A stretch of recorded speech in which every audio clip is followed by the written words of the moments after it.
My name is Bobby Srivastav, and welcome to another episode of Unique Voices of Tech. And our mission is we want to highlight all the unique entrepreneurs, innovations in the insurtech, fintech, and even the crypto space, DeFi space. And with me, I have Ramona Fellmy. She's a founder of Hello5. Ramona, would love for you to share an introduction and tell us a little bit about your company as well. Sure. So thank you for having me. Our company is Five. A little bit of background on me. I started out consulting in the insured tech space. I've been in this space for about 15 years. And over the last decade, we've built solutions. Primarily, we started in wealth tech, and then we moved into RetireTech. And then over the past 6 months, we've been able to do some interesting use cases that have really proven our insurance solutions to be agnostic. So that's been fun as well. So kind of crossing over into other verticals and allowing all of these different things that we work with, databases, integrations of information. So Hello5, in a nutshell, is basically look at it like insured tech meets fintech with a little spin of cyber on it. So what our sweet spot is, our core solutions, is developing software for single point technology solutions. So imagine a multi-tenant user software, a SaaS model, if you will, that will cover all bases of everything that a carrier would require an agency to do to perform new business, as well as those other distribution partners and channels in between. So on any given day, our software, the best way to explain it, and I find the easiest way, is to think of it like a blueprint or a footprint. So there's activity and traction behind everything that gets touched on a daily basis when an agency or producers are expected to sell new products and service existing clientele. The other partnership that we have is with a great cyber risk assessment company.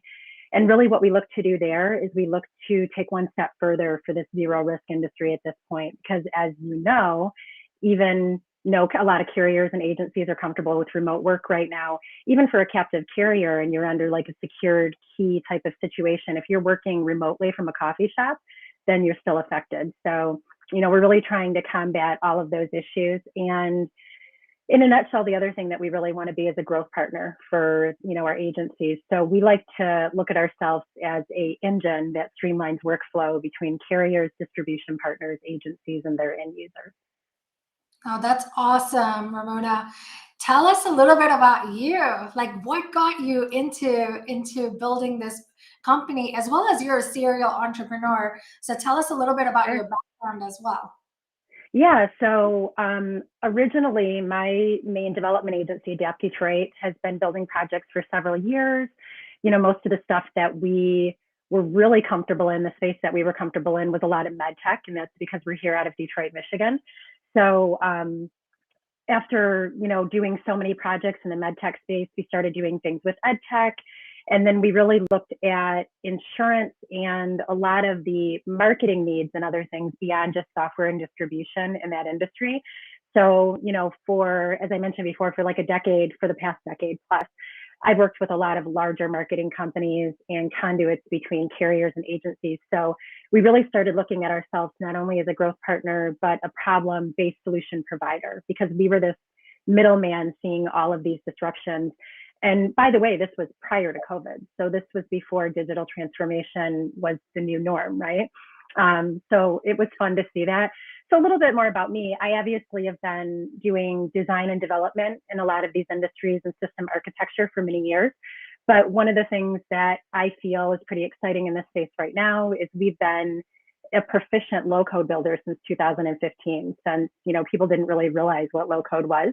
And so just to clarify, our software is built on full stack technologies, but it gets delivered in a lower code attribute. So less risk, often less cost for projects, and of course, quicker to market. So, one of the things I like to work with our clients on and really discuss with them is, it's one thing for us to deliver suites and products of suites to our clients, but they also get years of embedded industry experience, all the way from marketing and sales and distribution to different and various technology channels.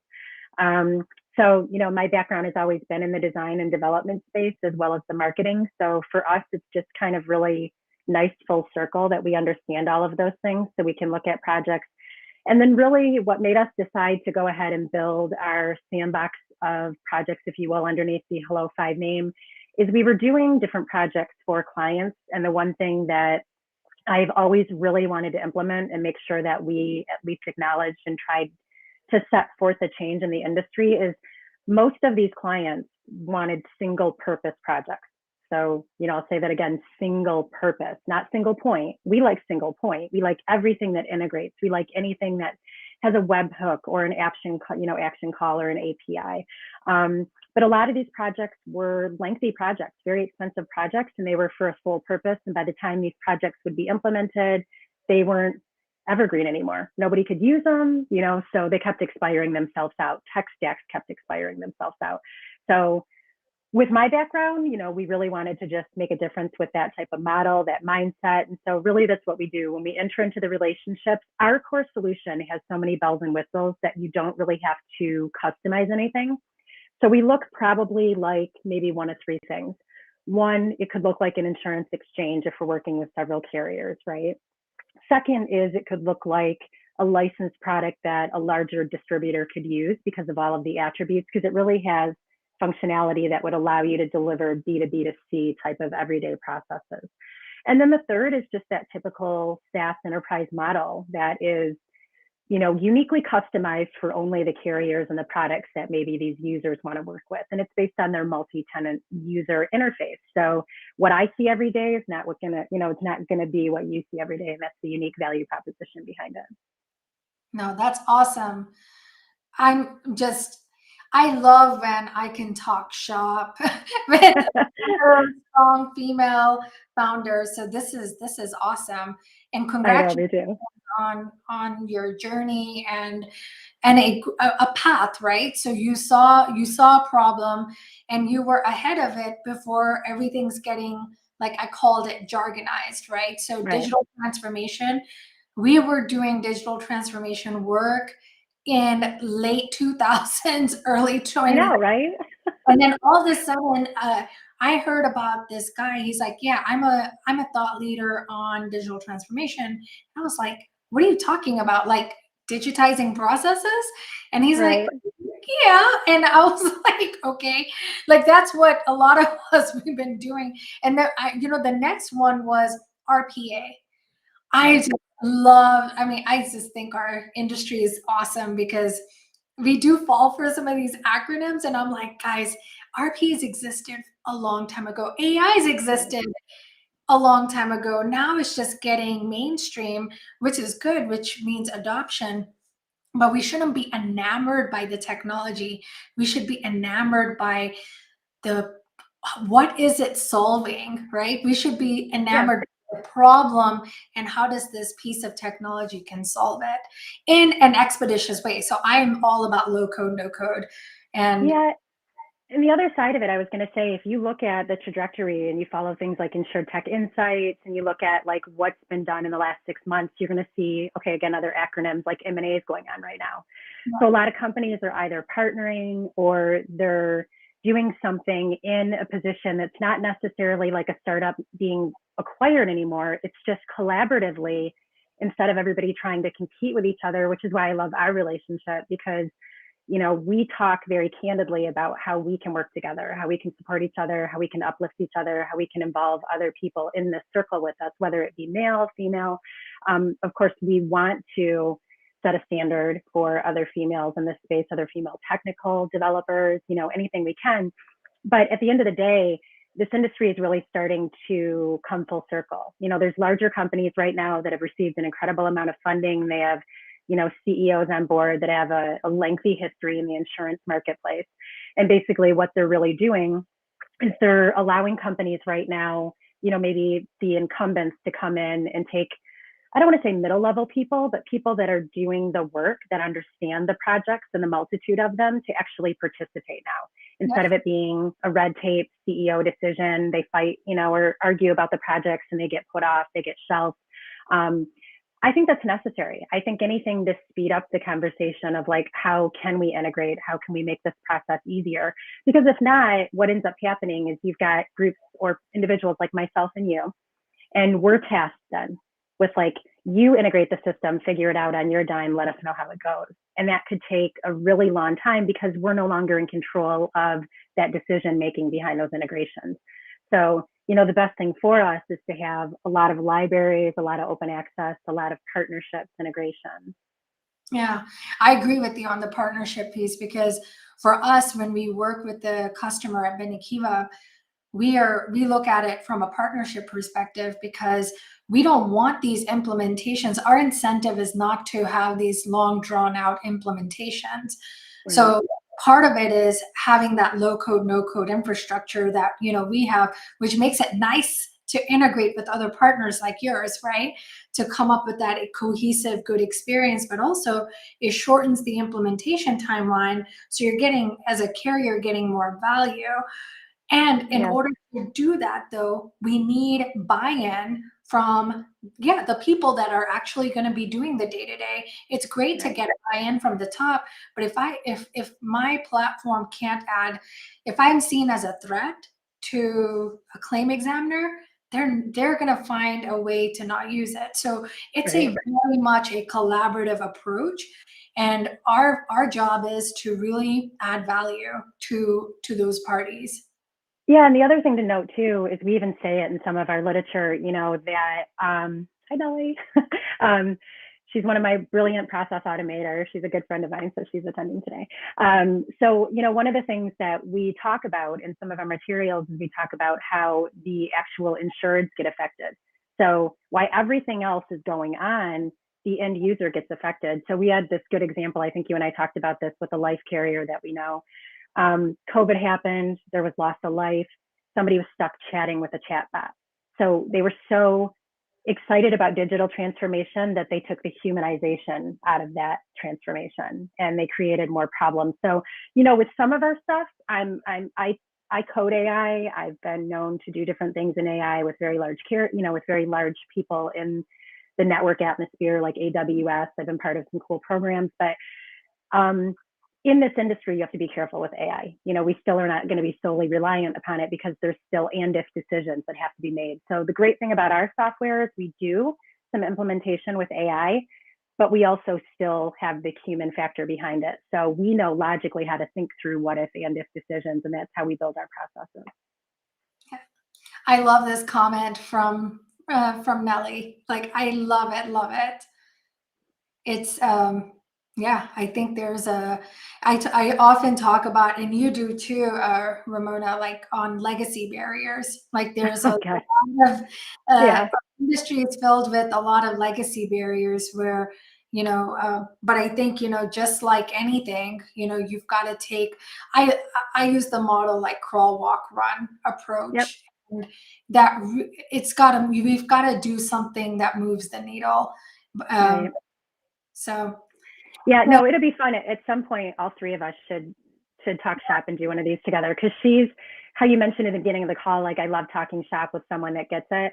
She's kind of my other you, where like her and I can talk shop about anything tech, and we understand each other. We look at projects, immediately understand them. So really nice symbiotic relationships. No, awesome, Ramona. So tell us a little bit about what advice would you give to your prospect customer?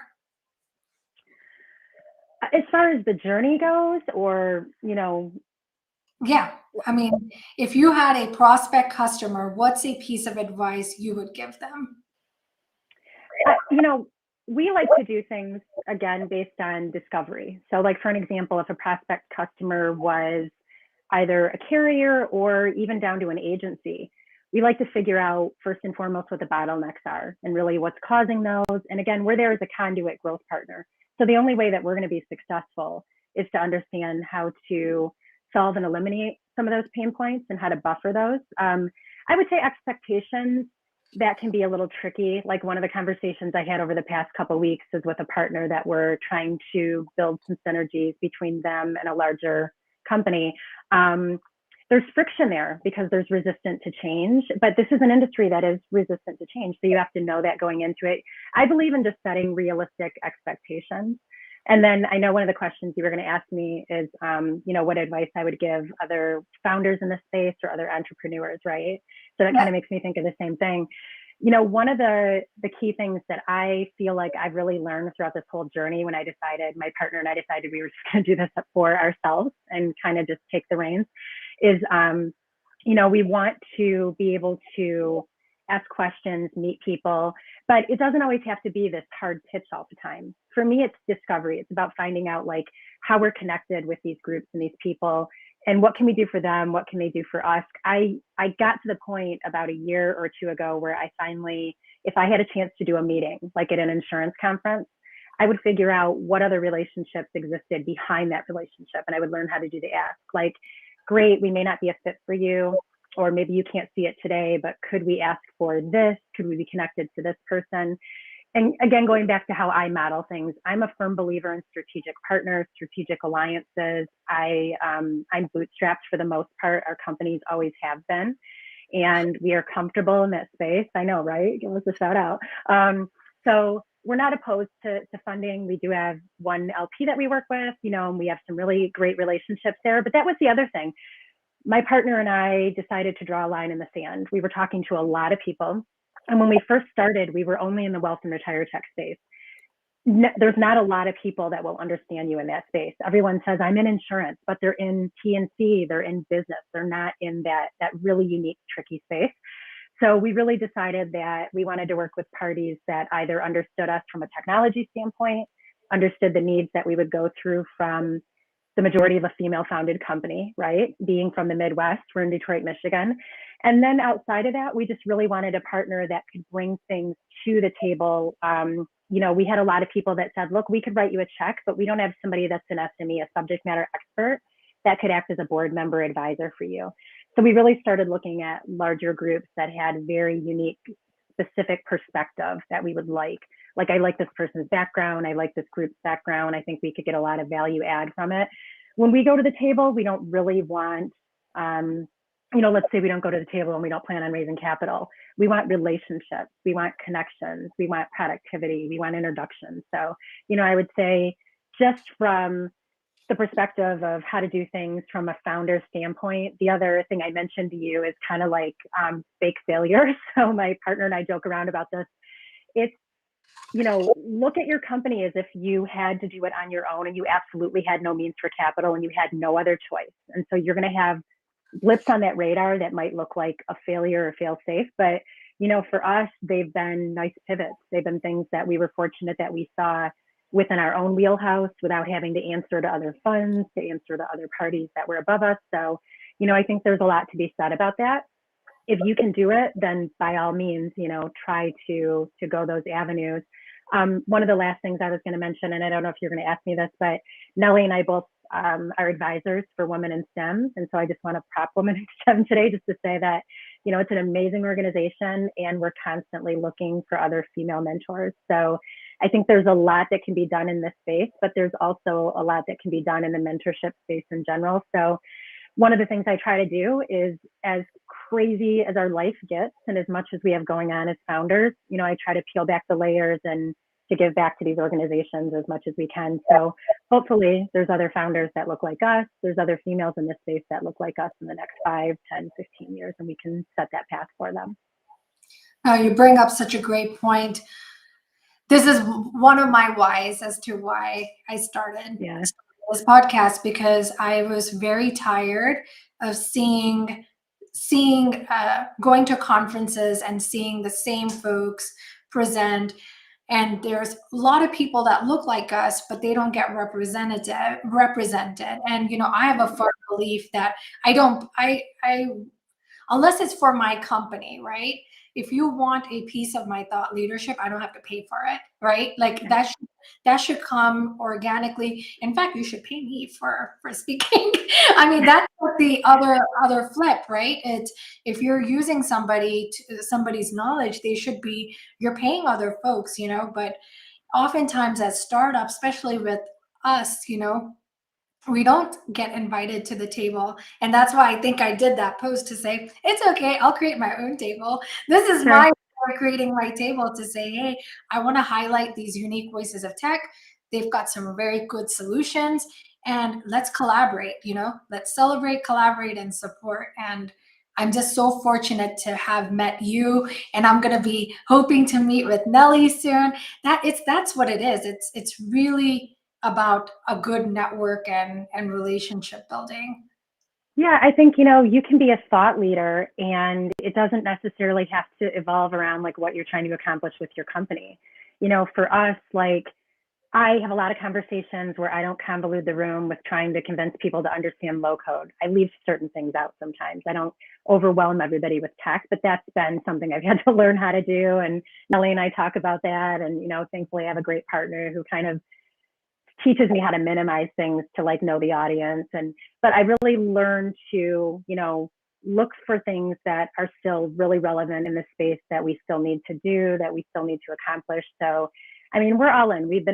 I've been in this industry. We've been in this industry for some time. We've been in the tech space for some time. We get it. We understand it. I am happy to sit at tables. I'm happy to be part of conversations, and things like this are important to me so we can promote other things that are important, like women in STEM initiatives and getting other females to follow suit and, some of these agendas and arenas that we're in. But it doesn't necessarily have to stop there. There's other things that we are doing for companies in the insurance industry that may not necessarily, like I still mentor other startups and they don't have anything to do with mine, and that's still okay.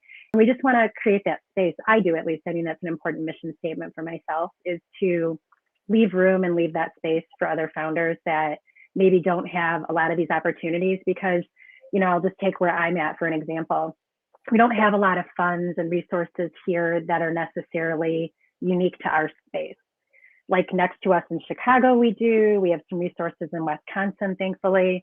But, it's a little tougher when you're in a market where not everybody understands you. So like one of the really wonderful things that happened to us last year is we were able to be part of an accelerator called the Long Beach Accelerator. And we have amazing partnerships there, and they're a constant support structure for us.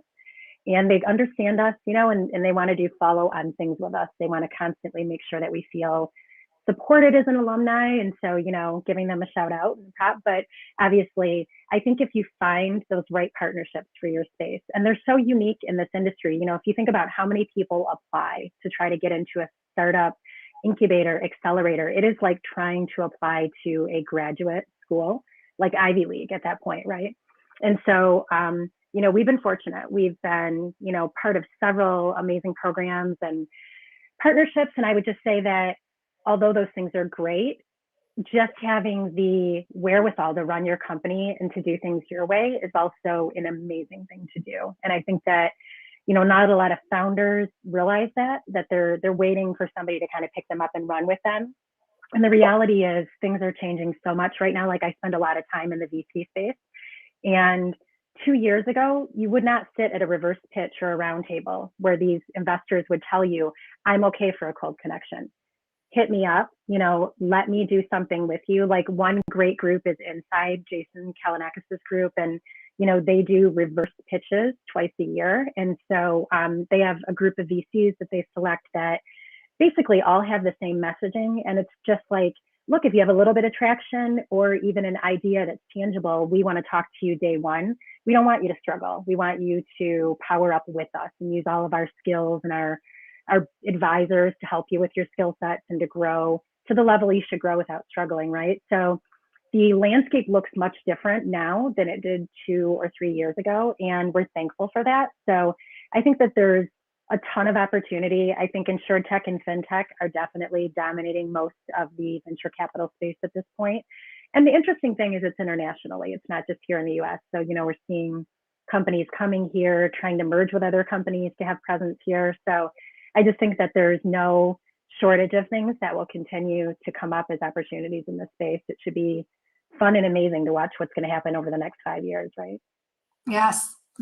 And and hopefully as we're doing more of this work, right, we get to see more diverse founders and more folks, and that keeps getting risen. So no, that's absolutely. So one final question, well, two more final questions. Sure. What is what is one of your asks to this community? Yeah, I mean, just reach out, collaborate with us. There's pretty much nothing we can't do in this space. We just, are really good at certain things, and we're doing discovery on other things that we're able to participate and collaborate with. As I mentioned, when we first started, we were really well known in the wealth and retire tech space. The annuity space is where I started. That was kind of my thing for many years. And then we found over the past 6+ months that we mesh well in other arenas. And it's so, it depends on the type of companies, but a lot of companies pair natural selections like commercial in life, personal lines in life. And so they do crossover of, multi-collateral assets and sales. And so, we've been able to do a lot of really interesting things that can help, whether it be a carrier or a broker general agency, an MGA, do cross-selling of different product lines, and basically what we kind of call open door entries between different carriers, different product solutions, right? So our ask would probably be just, I'm open to talk to anybody. I'm very open to network and talk to anybody. So we just always want key people in the space to reach out to us. Any female founder, happy to talk to them in our space, of course, would love that. And then, just connections or recommendations if anyone can think of anything. Oh, great. And how do they get in touch with you? They can go to our website, which is Hello5. You can put it in the chat if you want. So it's just www.hello, and then 5 is FIV. So our company, I'll just tell you very quickly, everybody calls it FIV, and we really didn't want to change the name because it's a brand that we started and we've been with for a long time, but it stood for fixed, indexed, and variable because we started with the annuity space. So we just kept it. We wanted to keep our family branding together. But yeah, so it's hellofiv.com, and they can get in touch with us there. Or of course, if you want to post my LinkedIn in the chat, that's certainly fine for anyone to connect with us as well. Awesome. Well, thank you so much, Ramona, for being on as a guest to this podcast, and really appreciate you and your time. And everyone, until next time with another guest. Thank you. Thank you.